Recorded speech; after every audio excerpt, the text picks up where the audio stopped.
இது வீக்கெண்ட் எடுத்த வீடியோ தாங்க. வெளியில் போகலான்னு கிளம்பியாச்சு. நாங்கள் போகிற பிளேஸ் பார்த்தீங்கன்னா சான் ஃப்ரான்சிஸ்கோ சிட்டியை கிராஸ் பண்ணி தான் போகணும். இது வந்து யூஎஸோட one of the top most iconic place தாங்க.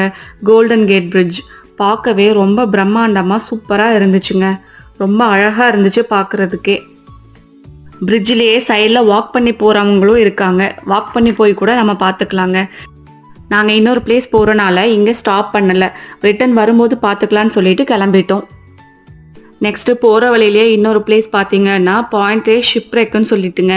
எல்லாரும் இந்த போட்டை பார்க்க தான் இங்கே வராங்க. நாங்களும் உள்ளே அப்படி என்னதான் இருக்குன்னு பார்க்கலான்னு சொல்லி உள்ளே போனோங்க. இது வந்து ஒரு பால் அடைஞ்ச போட்டு தாங்க. ரொம்ப வருஷமாக, அதாவது 1940 to 50 அந்த காலகட்டத்திலேருந்து இந்த போட்டு இங்கே இருக்குன்னு சொல்கிறாங்க. நாங்கள் இப்போ கரெக்டாக சம்மர் டைமில் போயிருக்கனால தண்ணி எல்லாம் உள்ளே இருக்குது. ஸோ அதனால் போட்டு உள்ள வரைக்கும் எங்களால் போய் பார்க்க முடிஞ்சிச்சுங்க. இது வந்து கலிஃபோர்னியாவில் பாப்புலரான ஃபோட்டோகிராஃபிக் பிளேஸ்ன்னு சொல்கிறாங்க.